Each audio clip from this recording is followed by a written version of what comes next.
Hey, Boyd. Okay, here's another one I thought I'd reviewed already. And it's one that's definitely a big thing to talk about. So I don't know how much time I'm going to spend on it, because it's a beast. And that's Fullmetal Alchemist Brotherhood.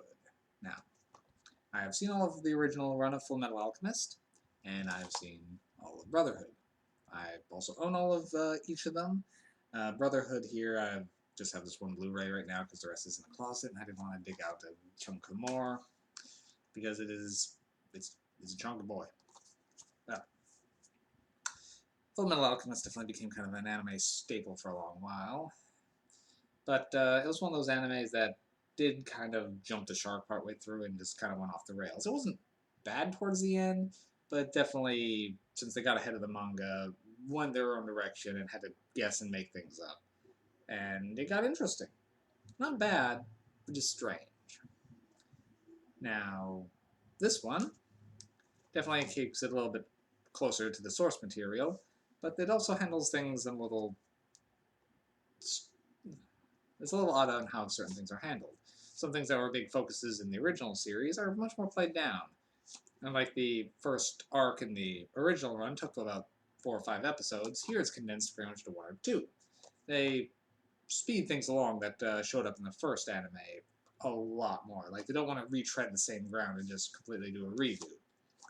So it's interesting in that regard. So I don't even know how to sum up the plot of this one. It There's just so much going on in this series. It is big in every way possible. It's 64 episodes, and it uses every one of them. There is no filler here.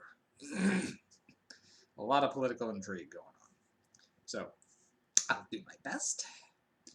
The two Elric brothers are working on then our state alchemists. Well, at least the older one is Edward Elric, the Full Metal Alchemist. They had a bit of a mishap with alchemy when they tried to resurrect their newly deceased mother, which is breaking several taboos of alchemy. And in doing so, Edward Elric lost his arm and his leg, later being replaced by automail or mechanical limbs. And his brother lost, well, pretty much his entire body, having his soul stuck into a suit of armor. And well, now they're trying to make their way in the world to find a way to get their bodies back. They've given up bringing their mother back, but they still want to find a way to return themselves to normal. And as they go along this, they get involved with the government, who their state alchemists have the best resources, so they join up with that. But they also have a nasty track record of tyranny and oppression.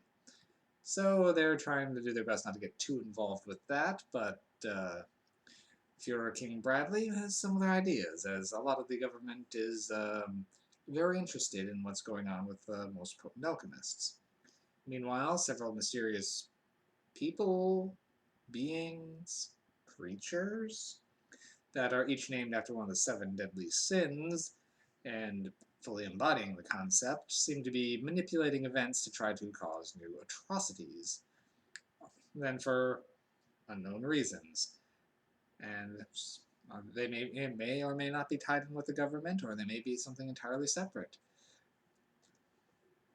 At the same time, a rebel from a group of people that was near exterminated in a atrocious war, now known only as Scar, is hunting state alchemists using his alchemy-infused arm to essentially disintegrate people. And our main characters are pretty much caught in the crossroads between and crossfire of all these different people as they try to make their own way, and as well as interfere in some plots that they view as, well, negative for the whole world. That is a very poor sum up of the series. It is intense, and there's so much going on. The characters, very well fleshed out, and a lot of them are really well done. My complaint is some of the characters I get attached to either, well, die too quick, or are just not in nearly enough. Particularly one character who had a bigger role in the first one, Sheska, the librarian, has such a small role in here. They mostly just added her in as almost an obligation, but then never really touched back on her again. A lot of things like that are characters who were important before aren't as important in here, but there's just so many characters to juggle, I can't completely blame it either. Things get intense, and some things are definitely very satisfying. I have an odd relationship with this series because I do like it. I respect the hell out of it, and I definitely do enjoy watching it, but it's one that I rarely get the urge to sit down and watch because it is a commitment, and for me, there's some of the characters are the main characters are interesting, but for me, it's a lot of the side characters that do it, and with how many there are to focus on, you don't get as much focus on some of the ones that are my favorites, so it doesn't have that character draw for me that a lot of series do. That said, I can't deny the quality of this series, and particularly the level of just purely how much is going on.